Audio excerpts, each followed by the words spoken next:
قال النبي صلى الله عليه وآله وسلم إذا ولد ولد فليحسن اسمه وأدبه وإذا بلغ فليزوجه ولم يزوجه فإن أصاب اسما فإن اسمه على أبي أو كما قال النبي صلى الله عليه وآله وسلم سبحان ربك رب العزة عما يصفون وسلام على المرسلين والحمد لله رب العالمين اللهم صل على سيدنا محمد وعلى آل سيدنا محمد وبارك وسلم اللهم صل على سيدنا محمد وعلى آل سيدنا محمد وبارك وسلم اللهم صل على سيدنا محمد وعلى آل سيدنا محمد وبارك وسلم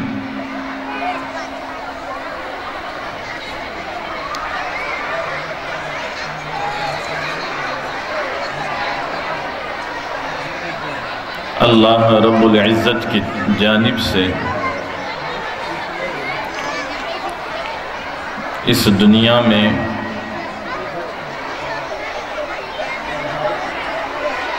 جو سب سے بڑی نعمت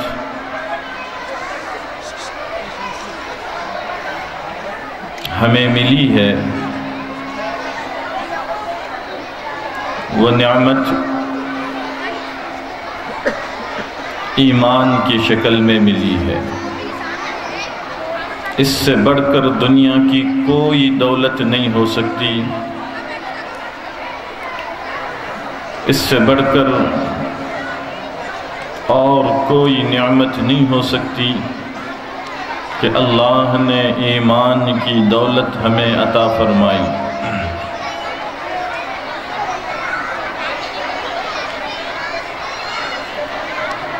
اور جو چیز جتنی قیمتی ہوتی ہے جتنی اہمیت کی حامل ہوتی ہے اس کی حفاظت اس کی نگرانی اتنی ہی زیادہ اہمیت کی حامل ہوتی ہے اور اس کے طرف سے غفلت اس سے بڑھ کر کوئی جرم نہیں ہو سکتا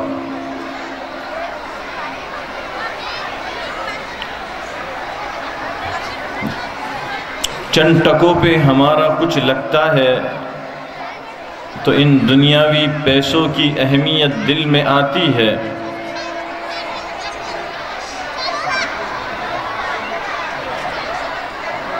اور اتنی اس کی قدر و منزلت اس کی اہمیت ہمارے دلوں میں ہوتی ہے کہ اگر کسی سیٹھ صاحب کو ان نون کال آ جائے گپت فون آ جائے نامعلوم شخص فون کر کے یہ کہہ دے کہ عالی جناب سیٹھ صاحب آج کی رات آپ کے گھر پر ڈاکہ پڑھنے والا ہے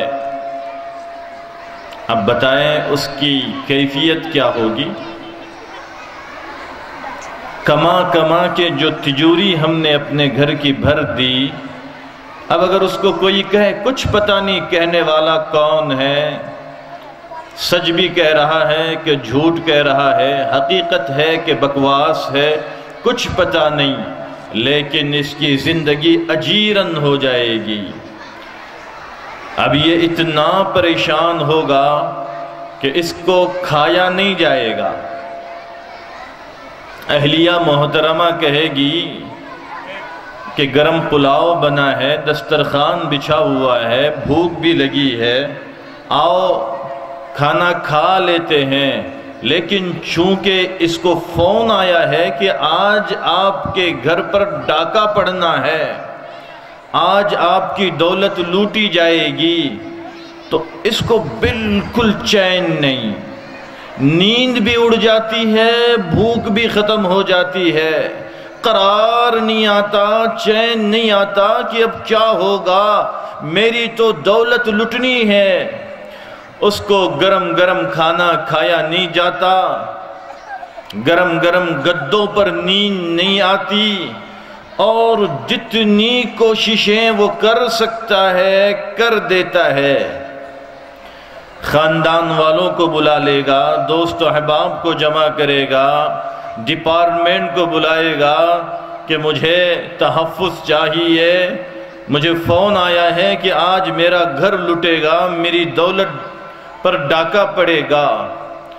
اب اندازہ لگائیں، دنیا کی دولت پہ ہمارا لگ رہا ہے تو اس کے لٹنے کا کتنا احساس ہمیں ہو رہا ہے، پریشان ہو جاتا ہے انسان۔ ذرا اپنے دل سے پوچھیں، کیا اتنی بھی اہمیت ہمارے دلوں میں دولت ایمان کی ہے؟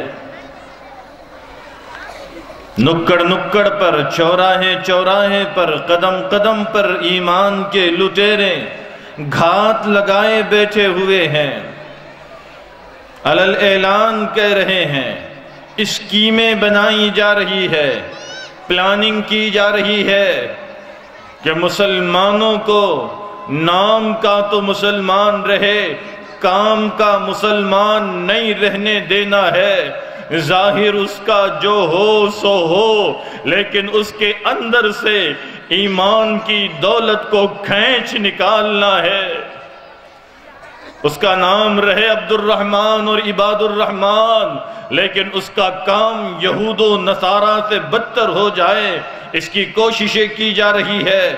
ہمارے دلوں اور گھروں تک کو دستک دی جا رہی ہے، کفر اور شرک کو، فحاشی اور عریانیت کو، بے حیائی کو ہمارے گھروں تک، دلوں تک، چوکھٹوں تک پہنچایا جا چکا ہے۔ کیا ہم میں سے کسی ایک کی نیند اڑی ہے کہ کیا ایمان کے لٹنے کے ڈر سے کبھی ہماری نیندیں اڑی ہے؟ کبھی ہمارا چین غارت ہوا ہے؟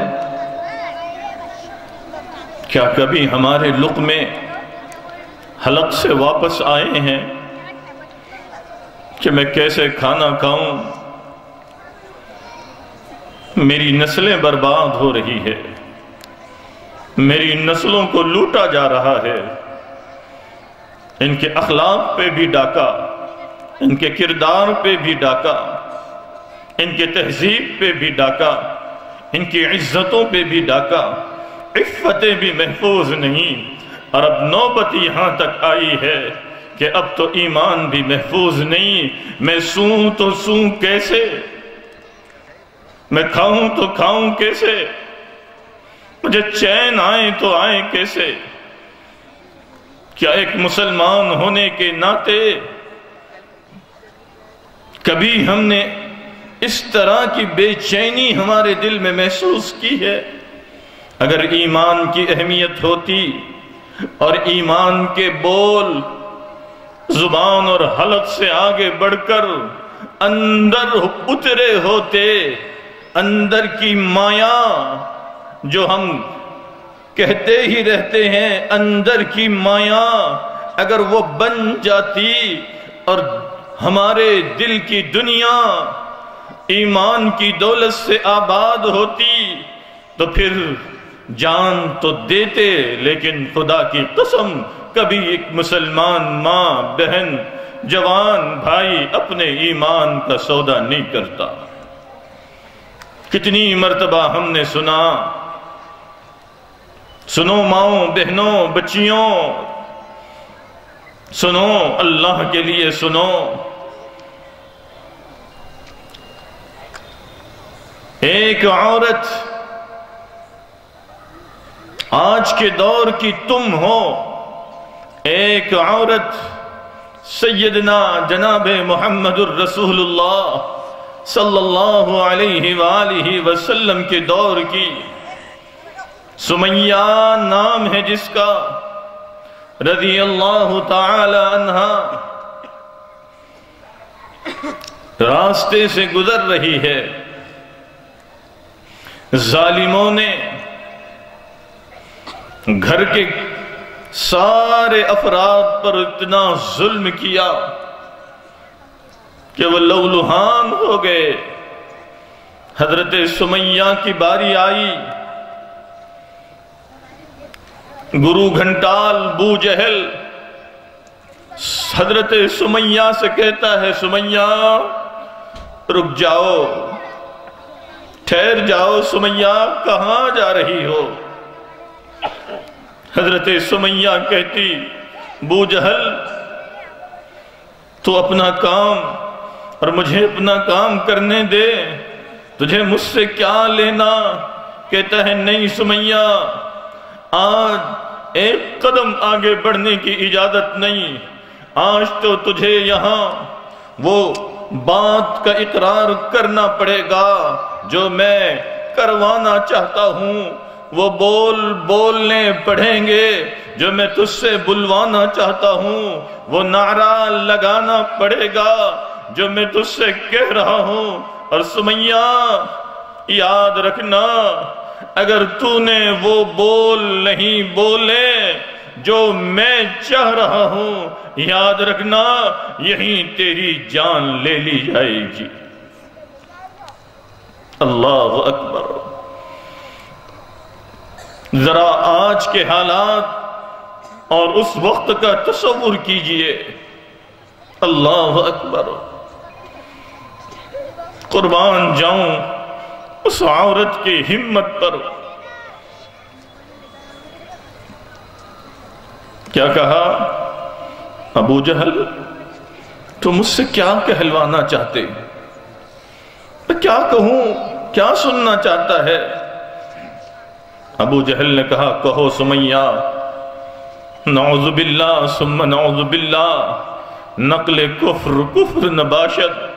کہا سمیہ، تمہیں اپنے زبان سے محمد الرسول اللہ کے جھوٹے ہونے کا اعلان کرنا پڑے گا اور کہنا پڑے گا محمد جھوٹے ہیں۔ استغفر اللہ ثم استغفر اللہ۔ حضرت سمیہ وہیں رکی رہی، بہت دیر تک خاموش کھڑی رہی۔ گویا اس عورت نے زبان حال سے کہا، بو جہل، جو جان چاہو تو جان لے لو، جو جان چاہو تو جان دے دوں، مگر مجھ سے نہ ہو سکے گا نبی کا جاہو جلال دے دوں۔ بو جہل، تو جان لے سکتا ہے، جان حاضر ہے، خون کا ایک ایک قطرہ حاضر ہے، لیکن ابو جہل سن لے، ایمان کا سودا نہیں کروں گی، ایمان دینے کی چیز نہیں، ایمان سودے کی چیز نہیں، ایمان کمپرمائز کرنے کی چیز نہیں ہے۔ ابو جہل جان حاضر ہے، جان لے لے، لیکن میں اپنی زبان سے محمد الرسول اللہ کو جھوٹا نہیں کہہ سکتی۔ اے بہنوں، او بچیوں، او ماؤں، او اللہ کی نیک بندیوں، ذرا سوچو تو، تم بھی تو آج کی دور کی عورت ہو، وہ بھی ایک عورت ہے، اس کو جان کی دھمکی دی جا رہی ہے، قتل کی دھمکی دی جا رہی ہے۔ آج تمہارے پاس تو کوئی قتل کرنے کے لیے نہیں آ رہا ہے۔ او بچیوں، آخر کیا ہو گیا تمہیں؟ کیا ہو گیا تمہیں؟ کون تمہارے پاس لاٹھی لے کر کے آیا اور کون تمہارے پاس جان کی دھمکی دینے آیا جو آج تم اتنے آسانی سے اپنے ایمان کو سودا کر رہی ہو؟ یہ بوڑھی سمیہ کل قیامت کے دن اے ماں تجھے پکڑے گی، اے بہن تجھے پکڑ کے جھنجھوڑے گی اور پوچھے گی کہ ہم نے تو جان دے دی، ہم نے مال دے دیا، ہم نے اولاد قربان کی، ہم نے اپنے شوہر کی قربانی دی، ہم نے اپنے جوان بچوں کو شہید کرایا، لیکن ایمان پہ آنچ نہیں آنے دی۔ تم نے کیا کیا؟ تم نے شریعت کو کیوں کھلواڑ بنا دیا تھا؟ تم نے ایمان کو بچوں کا کھیل کیوں سمجھ لیا تھا؟ تم نے ایمان کو باغیچہ اطفال کیوں سمجھ لیا تھا؟ اور میری بہنوں تمہیں قیامت کے دن جواب دینا پڑے۔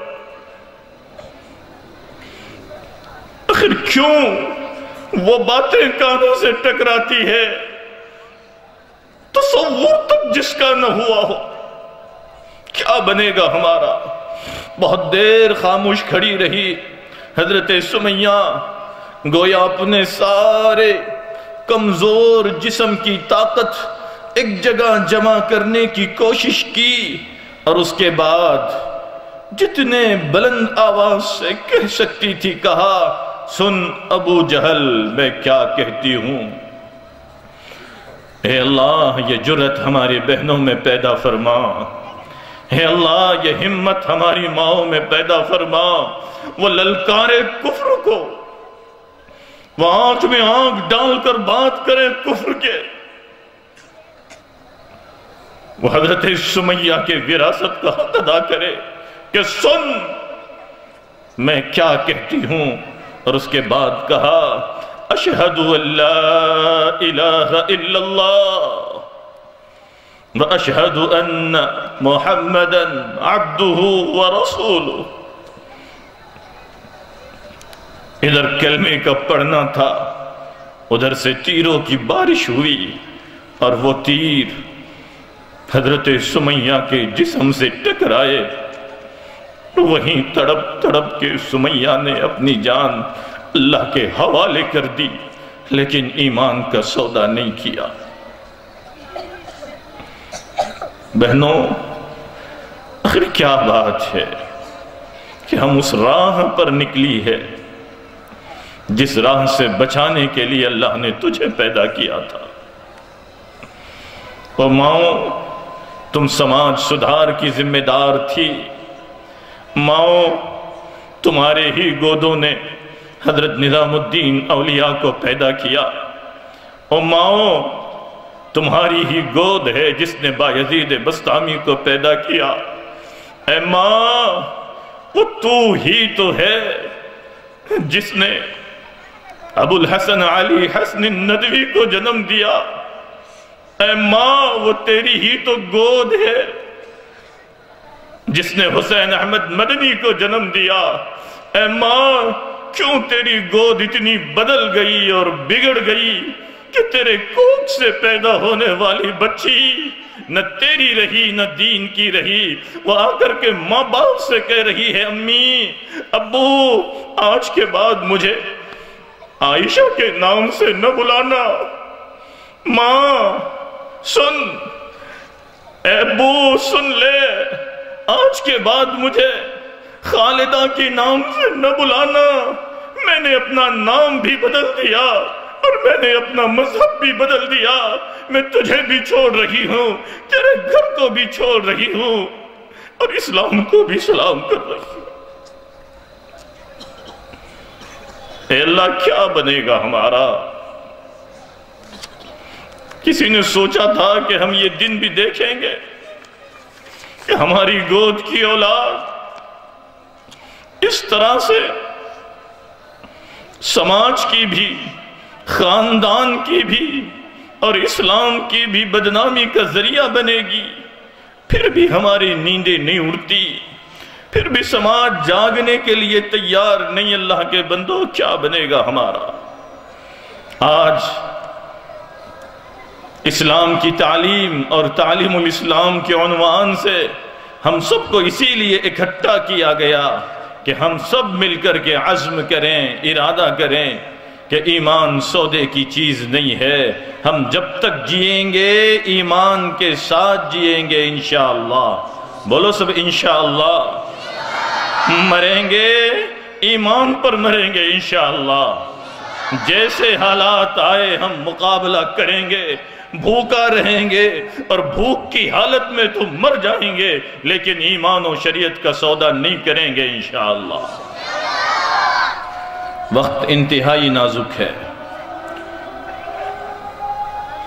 8:20 تک کا وقت مجھے دیا گیا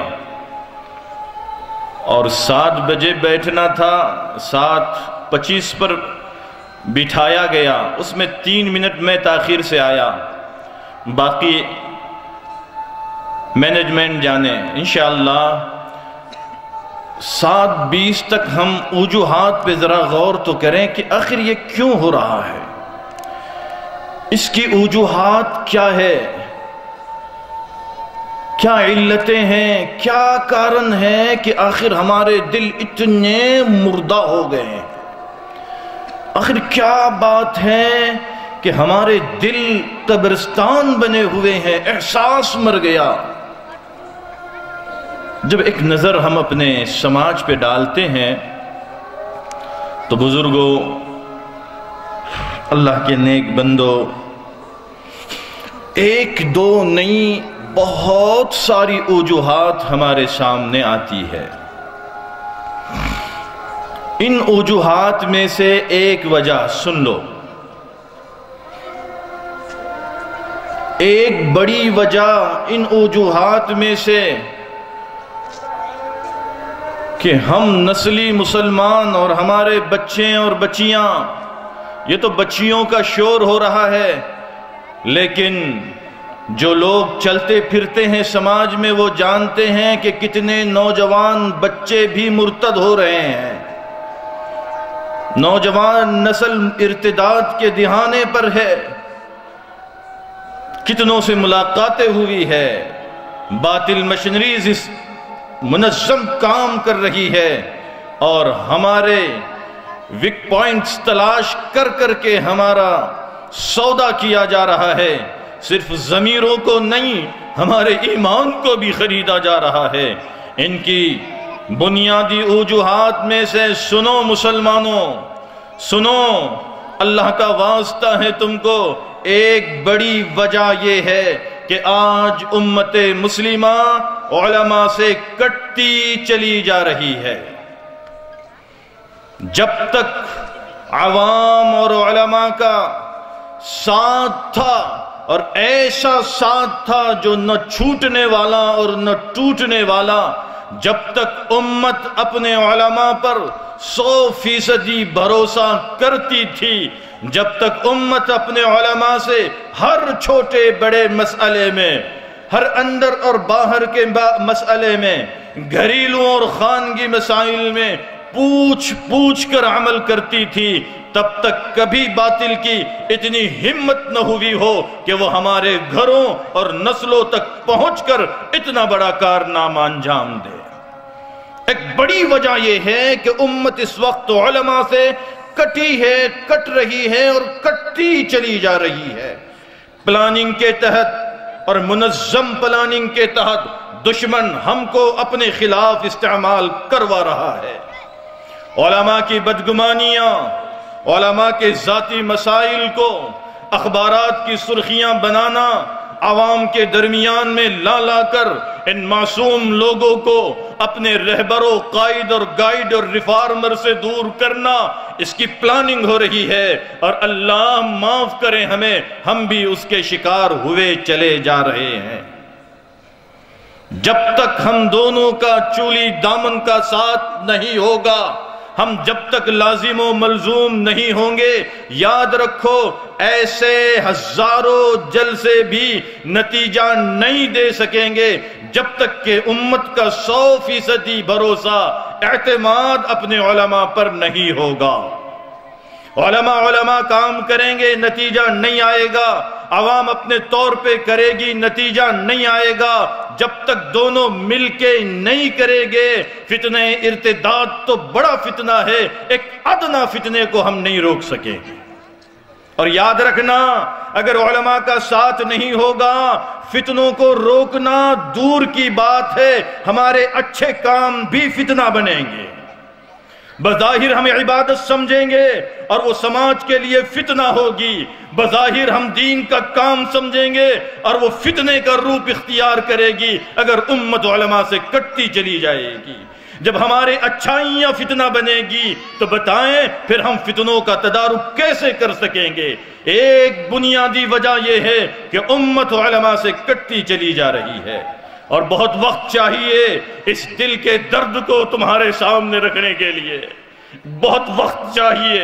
یہ دل زخمی ہے، ٹوٹا ہوا ہے، کروٹ کروٹ زخمی ہے کہ آج آنکھیں جو کچھ دیکھ رہی ہے کیا کہیں، کیا حاشیے پر لا کر کے ہم نے اپنے ہاتھوں سے علماء کو لا کر کھڑا کر دیا ہے۔ آنکھ جو کچھ دیکھتی ہے لب پہ آ سکتا نہیں، محو حیرت ہوں کہ دنیا کیا سے کیا ہو جائے گی،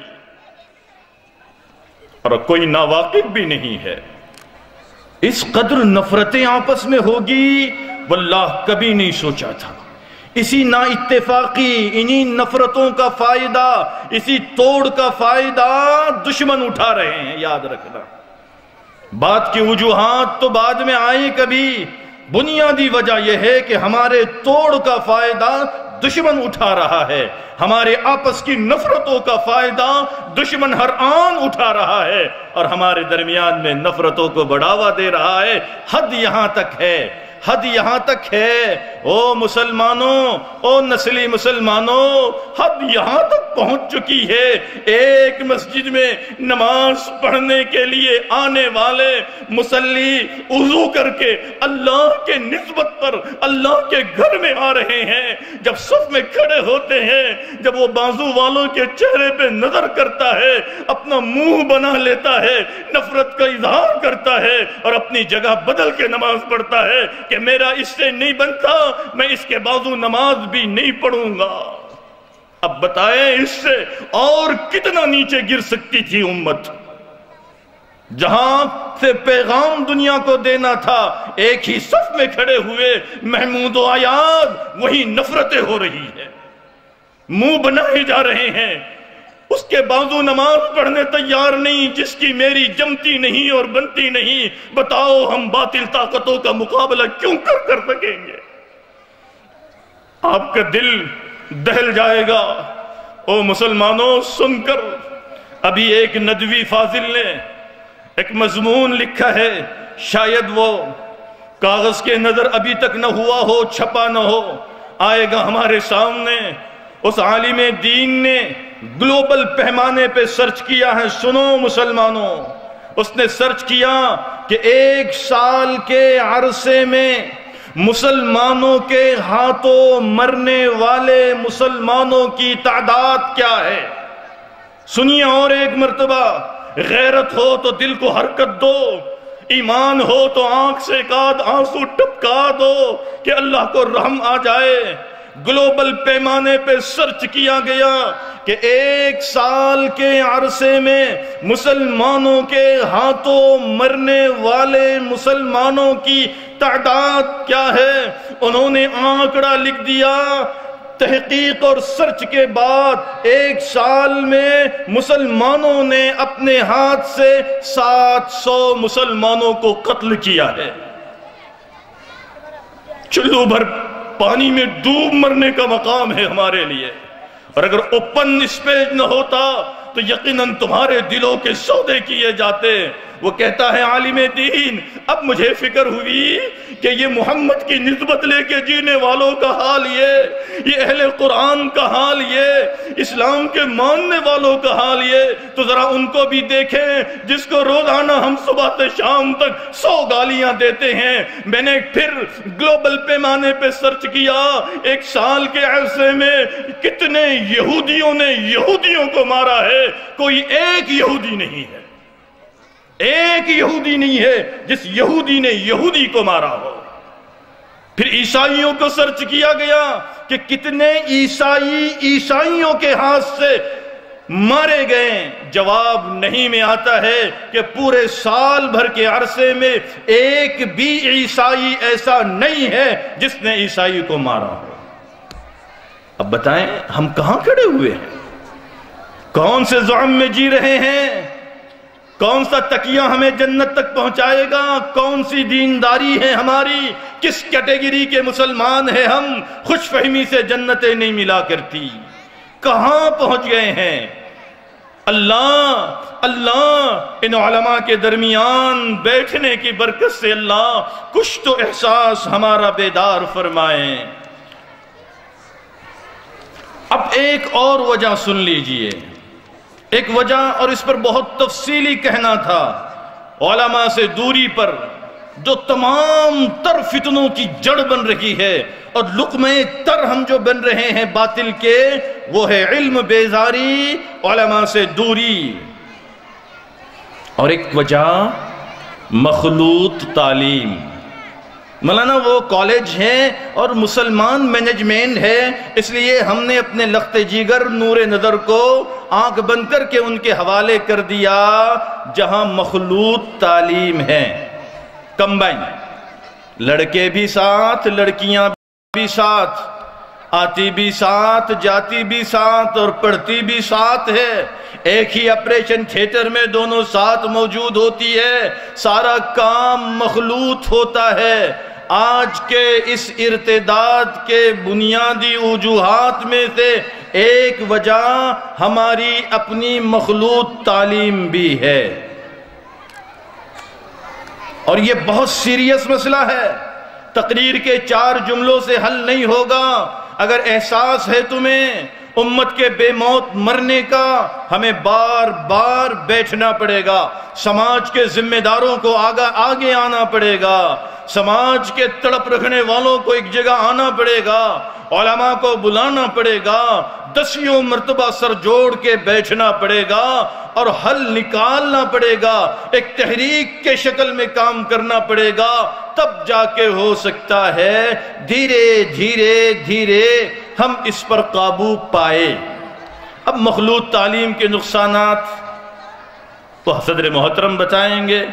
ایک وجہ جو بن رہی ہے اس وقت بنیادی وجوہات میں سے مخلوط تعلیم ہے، آنا جانا، اور اتنی بے غیرتی بڑی ہے، آپ کے شہروں میں اسکول کالج پڑھنے والی بچی اپنے دوست کو ساتھ لا رہی ہے اور وہ کہتی ہے امی ذرا ہمارے بوائے فرینڈ آئے ہیں، کچھ مخصوص بات کرنا ہے، ہمیں پرائیویسی چاہیے، امی ذرا آپ ادھر کے کمرے میں تشریف رکھیں، ہم ذرا اپنی بات کرنا چاہتے ہیں۔ وہ بے غیرت ماں بھی چلی جاتی ہے اور باپ کو بھی غیرت نہیں آتا ہے، اور یہیں تک نہیں، ہم دینداروں کے کتنے جھگڑے اور کتنے قضیے علماء کے پاس اور دارالافتاء میں نہیں آ رہے ہیں، وہی آ کے ہمارے گھروں میں بیٹھ کر ہمارے جھگڑوں کو سولو کر رہے ہیں، اور پھر ہم کہتے ہیں ہماری بچیاں وہاں کیوں جا رہی ہے۔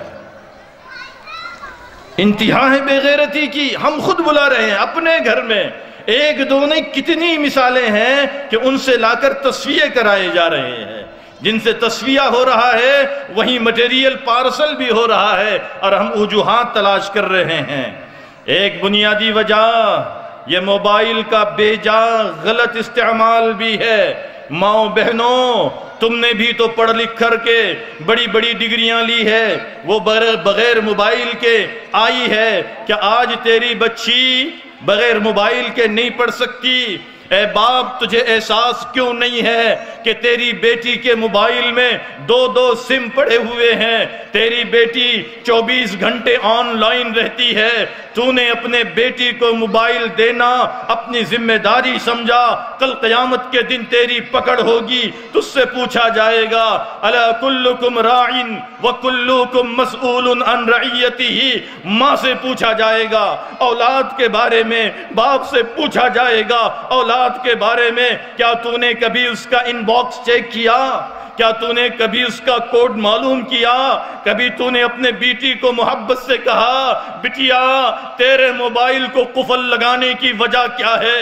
تو نے اس میں کیوں پاس ورڈ ڈال رکھا ہے؟ اس کو کھلا رہنے دے، جب چاہے تیری ماں اس کی حاضری تو لے سکے، جب چاہے تیرا باپ تیرا موبائل تو چیک کر سکے، جب تیرے بڑے بھائی کے دل میں آئے ذرا باجی کا موبائل دیکھوں، وہ آزادی کے ساتھ دیکھ تو سکے، تاکہ ان چور راستے سے تو فحاشی عریانیت اور ارتداد تک تو نہ پہنچے۔ بتائیں اپنے دل پر ہاتھ رکھ کر کبھی ہم نے یہ کام کیا؟ مائیں کیوں نہیں کہتی کہ بیٹی تجھے موبائل نہیں دیا جائے گا؟ اپنے سہیلیوں سے کہنا میں گھر میں اس وقت رہتی ہوں، امی کا نمبر یہ ہے، میرے ابو کا یہ ہے، ابو کے فون پر کیجئے، امی کے فون پہ کال کیجئے، بات مجھ سے ہو جائے گی، رابطہ ہو جائے گا۔ کوئی ایک ماں اپنی ذمہ داری سمجھ کر یہ کام کیوں نہیں کرتی؟ کوئی ایک باپ اپنی ذمہ داری سمجھ کر یہ کام آخر کیوں نہیں کرتا؟ آزاد چھوڑ دیا گیا ہے۔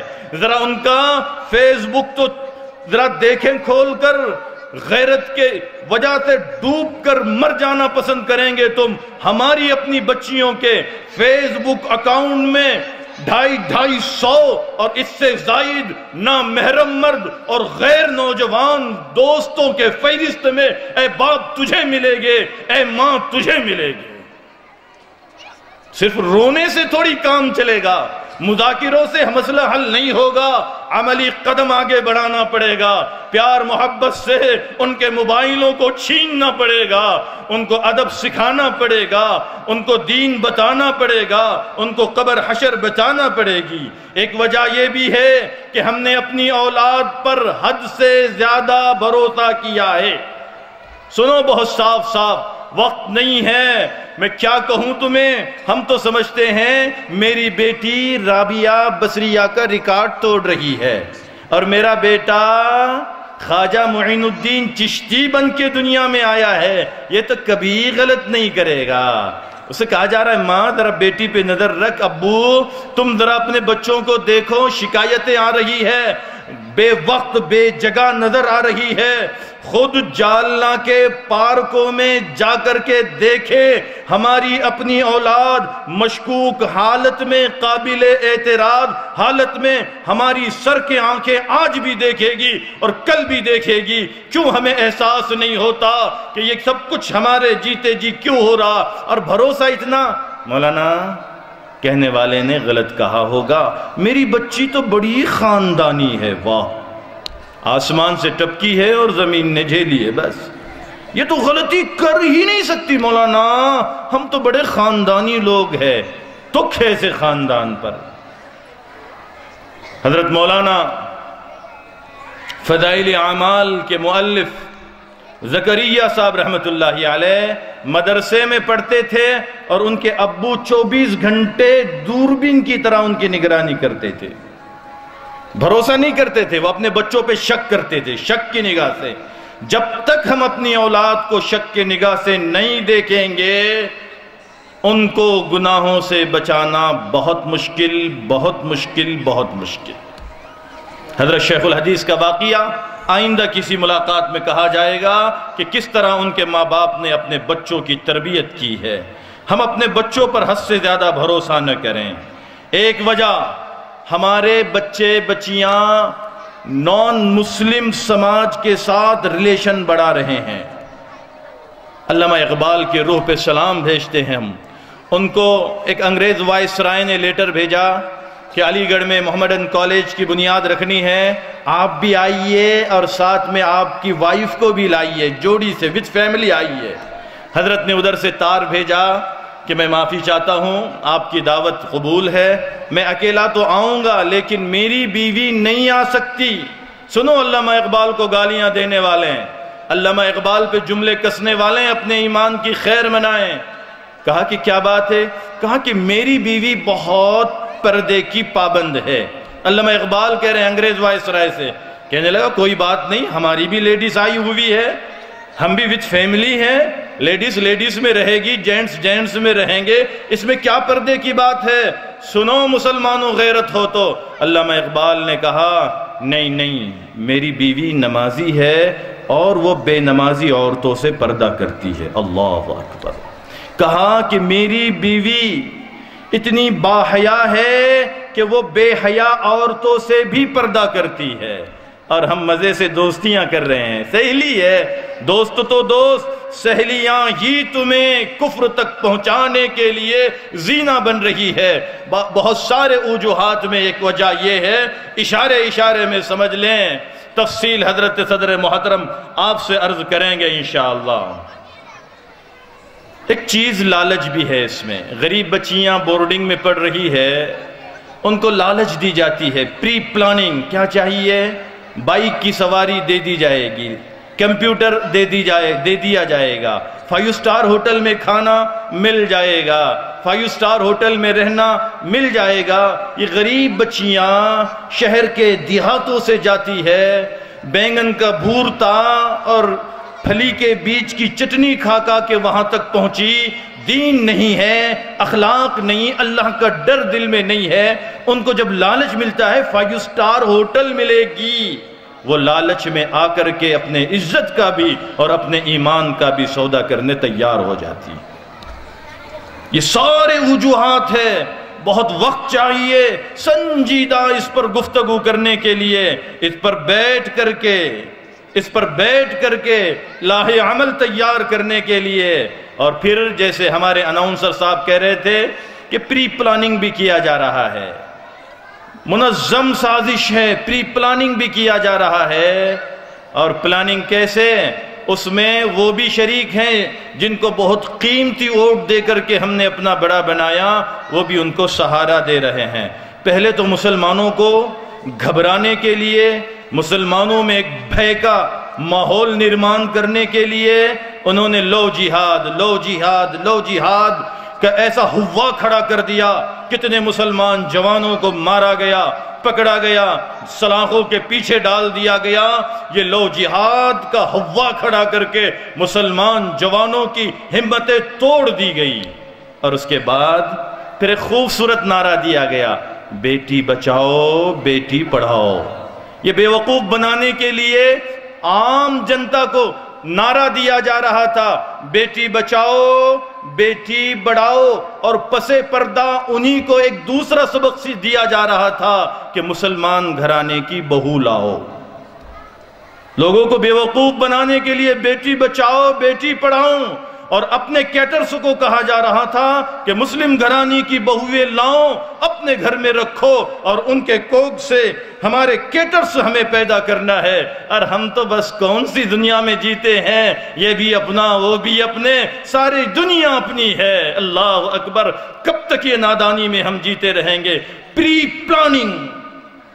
پلاننگ ہمارے اپنے کوکھ کے بچوں کو بے حیائی، فحاشی، سیکس اور ارتداد کے راستے پر لے جایا جا رہا ہے، تو اب ہماری ذمہ داری کتنی بڑھ جاتی ہے، اس کا اندازہ ذرا مائیں بہنیں بھی، بچیاں بھی، اور جو مرد احباب یہاں بیٹھ کر سن رہے ہیں وہ بھی خوب اندازہ لگائیں کہ ایسے نازک وقت میں ہم کیا کرنا چاہیے، کتنا احساس بیدار کرنا چاہیے، اور کتنے حساس طریقے سے رہنا چاہیے۔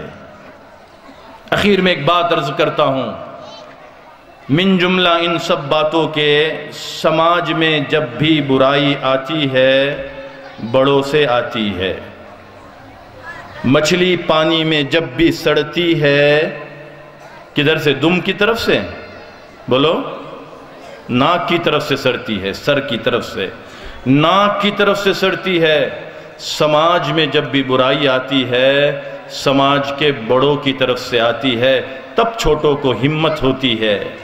اور انسان کے ذات میں جب برائی اور فساد اور فتنہ آتا ہے انسان کے دل کے بگڑنے سے آتا ہے۔ جب تک دل کی دنیا سلامت، انسان سلامت، سماج سلامت۔ جب دل کی دنیا بگڑتی ہے تو پھر انسان میں فساد آتا ہے۔ اس کا جنون، ایک جنون ہے جو اللہ ہی نے رکھا ہے نوجوان بچے بچیوں میں، لیکن کیا کہا کہ شریعت کی روشنی میں اس کو کنٹرول کرنا سیکھو۔ لیکن شریعت کی روشنی نہ ملنے کی وجہ سے یہ دل جب ویران ہوتا ہے اور اس کا وہ جنون جب بڑھتا ہے، اس حد تک پہنچتا ہے کہ پھر وہ مسلم اور غیر مسلم کا فرق ختم ہو جاتا ہے، پھر اپنے اور پرائے کا فرق بھی ختم ہو جاتا ہے، پھر سور کھانے والوں کا تمیز بھی ختم ہو جاتی ہے۔ جنون جب اس حد کو پہنچتا ہے، دل کے بگڑنے کی وجہ سے یہ کیفیت پیدا ہوتی ہے۔ اور یاد رکھو، یہ کوئی نئی بات نہیں ہے کہ فتنہ ارتداد ہمارے سروں پہ منڈلا رہا ہے۔ تاریخ ہمیں بتاتی ہے ایک بہت بڑا حملہ فتنہ ارتداد کا ہم مسلمانوں پہ جب ہوا ہے، وہ اکبر کے زمانے میں ہوا ہے، دین الہی کے عنوان سے بڑے شد و مت کے ساتھ بڑی بڑی قوتوں کو، بڑے بڑے مجمع کو کنورٹ کیا جا رہا تھا، مرتد بنایا جا رہا تھا۔ تاریخ جاننے والے جانتے ہیں، اور یقیناً حضرت مولانا علی میاں فاؤنڈیشن کے لوگ بھی جانتے ہو گے، حضرت نے تاریخ دعوت و عظیمت میں تفصیلاً ان واقعات کو بیان کیا ہے۔ اللہ کرے کہ یہ نوجوان اس کو ہندی اور اردو اور انگریزی ترجمہ کر کر کے جوان بچوں بچیوں تک پہنچائے، سماج کے بڑے لوگوں تک پہنچائے۔ فتنہ ارتداد کا مقابلہ اس دور میں کس نے کیا، کس انداز سے کیا؟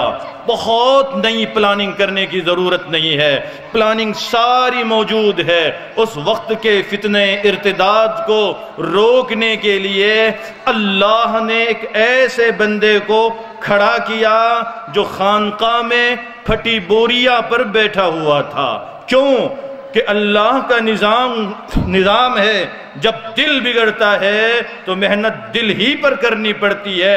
اللہ نے جتنے انبیاء بھیجے ہیں سب نے دل پر محنت کی ہے، ظاہر پر نہیں کی ہے، سب نے اندر کی مایا پر محنت کی ہے، سب نے مزاج بند تبدیل کیا ہے، ظاہر پہ محنت نہیں کی۔ فتنہ ارتداد کا آج بھی مقابلہ کامیابی کے ساتھ ہم آپ چاہتے ہیں تو حضرت مجدد الف ثانی امام ربانی نور اللہ مرقدہ کے نقش قدم پر چلنا پڑے گا۔ تاریخ دعوت و عظیمت کے ان صفحات کو ان اسٹیج پر بیٹھے ہوئے لوگوں کو پڑھنا پڑے گا، سماج کے ذمہ داروں کو پڑھانا پڑے گا کس انداز سے وہاں دلوں پر محنت کی گئی۔ اور جب دل کی دنیا بنی، اسی اکبر کے خاندان میں ایسے افراد آئے جنہوں نے خود آخری کیل ٹھوکی ہے اس فتنہ ارتداد کے منہ میں۔ ساری چیزیں ہمارے سامنے دو دو چار کی طرح واضح ہے۔ آج ہم سب نیت کریں، مرد بھی، عورتیں بھی، بچے بھی، بڑے بھی، کہ آج ہم اپنے دل پر محنت کرنے کا عزم مصمم یہاں سے لے کر کے جائیں گے۔ اور یہ فقیر چیلنج کر سکتا ہے قیامت تک کے آنے والے لوگوں کو۔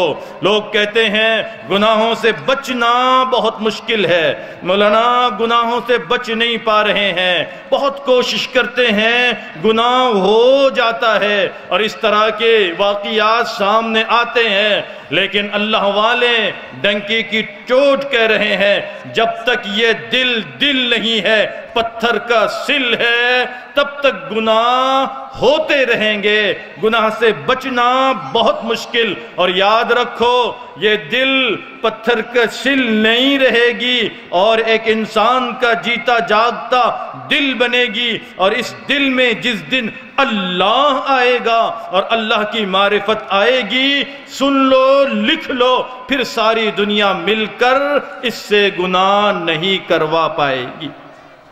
لکھ لو اس بات کو، جب دل بنتا ہے، دل میں اللہ کی معرفت آ جاتی ہے، جب دل میں اللہ آتے ہیں، ساری دنیا مل کر اس سے گناہ نہیں کروا سکتی۔ کیا مجال ہے کسی کی کہ اتنے واقعات سامنے لائیں جو آ رہے ہیں؟ ذرا دل پر محنت تو کرو، سب کے دل پہ محنت کرو۔ آپ نے کبھی سنا ہوگا ایک عرب شہزادہ حبیب بن عمیر کو رومیوں نے قید کیا، پکڑا، جیل کے سلاخوں کے پیچھے ڈالا اور اس سے کہا، خوب ٹارچر کیا، کہا حبیب بن عمیر سے، دیکھو اب تو تم ہمارے قید میں ہیں، جیل کی سلاخوں میں ہو، تم عیسائی بن جاؤ ورنہ تمہاری جان لے لی جائے گی۔ لیکن اندر اللہ تھا، دل بنا ہوا تھا۔ اس نے بھی کہا کہ ایمان سودے کی چیز نہیں ہے، یہ جان 100 بار دی جا سکتی ہے، خون کا آخری قطرہ دیا جا سکتا، ایمان دینے کی چیز نہیں ہے، میں جان دینے تیار ہوں۔ انہوں نے کہا دیکھتے ہیں کتنا خدا اس کے دل میں ہے۔ ایک عیسائی جوان لڑکی کو بناؤ سنگار کر کے دولت کے ساتھ تنہائی میں جیل کی کال کوٹھڑی میں بھیجا گیا۔ سنو سنو سنو، اللہ کے واسطے ویران دل پر نظر کرو، دل بنانے کی محنت کرو۔ اب وہ لڑکی ہے، لڑکا ہے، جوان ہے، دونوں طرف جوانی ہے، شباب ہے، حسن ہے، جمال ہے، بناؤ ہے، سنگار ہے، عرب شہزادہ ہے اور حسین عیسائی لڑکی ہے، کمرہ بند ہے، رات کی تاریکی ہے، تیسرا دیکھنے والا کوئی نہیں۔ سنو، جب اللہ دل میں آتا ہے دنیا کی کوئی طاقت اس سے گناہ نہیں کروا سکتی۔ لکھا ہے 3 دن تک یہ عیسائی لڑکی اس جوان کو گناہ پر آمادہ کرتی رہی، لیکن حبیب بن عمیر نے اپنی آنکھوں سے اس کے چہرے کو تک نہیں دیکھا۔ جوان کیا کہہ رہے ہیں مولانا؟ موقع آتا ہے تو ہم بچ ہی نہیں سکتے۔ وجہ یہ ہے کہ ہم نے دل پر محنت نہیں کی، ہم نے مجدد الف ثانی کی محنت کو قریب سے دیکھنے کی کوشش نہیں کی۔ 3 دن کے بعد وہ لڑکی کہتی ہے حبیب بن عمیر سے، ارے تم بنے کس چیز سے ہو یہ تو بتاؤ، تمہارا دل ہے پتھر ہے، کیوں گناہ نہیں کرتے؟ سارے مواقع موجود ہے۔ اس نے کہا اس لیے نہیں کرتا ہوں کہ میرا اللہ دیکھ رہا ہے۔ جب اس نے ضرب لگائی نا، اللہ دیکھ رہا ہے، تو اس عیسائی لڑکی پر وہ ضرب بجلی بن کے گری۔ اس نے کہا اچھا ٹھیک ہے، اب جب رات آئے گی میں گناہ کو نہیں کہوں گی، میں خود یہ ساری دولت آپ کے قدموں میں ڈال دوں گی، جیل خانے کا دروازہ میں کھولوں گی اور حبیب بن عمیر اس جیل خانے سے تم کو آزاد میں کرواؤں گی۔ کہاں گناہ ہوتا ہے؟ ذرا دل کی دنیا پر نظر تو کرو۔ گناہ کا موقع آئے، 1000 آئیں، انسان گناہ نہیں کر سکتا اور ہم پریشان ہے۔ جنید بغدادی جوانی کی عمر میں جب مشہور ہوئے، متقی ہے، پرہیزگار ہے، ایک حاجی صاحب کو بڑا غصہ آیا، سیٹھ صاحب ہوں گے دولت مند، لوگوں کو جوانوں کی شہرت سے حسد بھی بہت ہوتا ہے، انتہائی حسد، بس اللہ دھواں نکالنا باقی رکھتے ہیں کہ ذلیل نہ ہو میرا بندہ، ورنہ اتنا حسد، جلن، کینہ، کپٹ خود ہمارے اندر ہے۔ علمان الحفیظ، وہ مالدار کو بھی حسد ہو گیا، جنید بغدادی وہ کل کا میرے سامنے کا، اچھا دیکھتے ہیں ذرا اس کا امتحان لیتے ہیں۔ اپنی باندیوں میں سے جو خوبصورت باندی تھی اس کو کہا کہ بناؤ سنگار کر کے جانا اور کہنا جنید سے میں مسئلہ پوچھنے کے لیے آئی ہوں۔ جب مسئلہ بتاتے بتاتے وہ چہرہ اوپر کریں، فوراً نقاب ہٹا کر مسکرا دینا، تب پتا چلے گا کہ جنید کتنے پانی میں ہے۔ وہ گئی، اجازت لی، کہا کہ میں مسئلہ پوچھنے آئی ہوں، اجازت ملی، بیٹھی، سنو ذرا سنو، ماؤں بہنوں تم بھی سنو، نوجوانوں تم بھی سنو، صاف صاف سنو، دل پر محنت نہیں ہے، جسم پر محنت ہو رہی ہے۔ عورتیں بھی گھنٹوں آئینے کے سامنے چہرے کا داغ مٹ جائے، ایسے کروڑ داغ ہو اللہ نہیں دیکھے گا، دل کا ایک داغ اللہ برداشت نہیں کرے گا۔ کہا کہ جب حضرت بیان کرنے لگے مسئلہ تو حضرت کے چہرے کی طرف دیکھ کر اس نے اپنا نقاب ہٹایا، تو حضرت نے فوراً اللہ کا نام لیا، اللہ، اوفو، ذرا ہونا اندر کچھ تو اللہ کام بناتے ہیں۔ وہ جو دوڑی ہے وہاں سے اور اپنے مالک کے پاس جا کر کہنے لگی معاف کرنا، اللہ کا نام میں نے آج سنا ہے اور وہاں سے توبہ کر کے آئی ہوں، آج کے بعد میں تیرے کام کی نہیں ہوں اور تو نے مجھے نہیں بلانا چاہیے۔ لکھا ہے وہ باندی جو گناہوں میں لت پت تھی، ایک مرتبہ صاحب دل کی صدا سن کر ہمیشہ کے لیے توبہ تائب ہو گئی اور نیک صالح بن کر زندگی گزارنی شروع کر دی۔ مولانا ہم تو نیوز سنتے، درمیان میں ایڈورٹائز آتا ہے، ہمارے منہ سے اللہ نکلتا ہے، یہ ایڈورٹائز تو تھا درمیان میں نقاب کا ہٹ جانا، لیکن اندر کچھ ہو تو نہ۔ اسی لیے اس فقیر کی صدا ہے، دعا ہے، درخواست ہے آپ سب لوگوں سے کہ اللہ کے لیے اللہ کے لیے اللہ کے لیے جتنے فتنے آئیں چلے جائیں، ہم اپنے علماء سے مربوط رہ کر کے اپنے دل پر محنت کر کے اس کا مقابلہ کرے۔ اللہ انشاءاللہ چٹکیوں میں اس کا حل نصیب فرمائے گا، ورنہ ایڑیاں رگڑ کر ہم اور ہماری نسلیں مر جائیں، حل نکلنا بہت مشکل بہت مشکل بہت مشکل ہے۔ انہی چند کلمات کے ساتھ میں اپنے دیے گئے وقت میں چاہا تھا 1 منٹ پہلے بات ختم کروں، نہ ہو سکی، معذرت کے ساتھ میں اپنی بات ختم کرتا ہوں۔ وآخر دعوانا ان الحمد للہ رب العالمین۔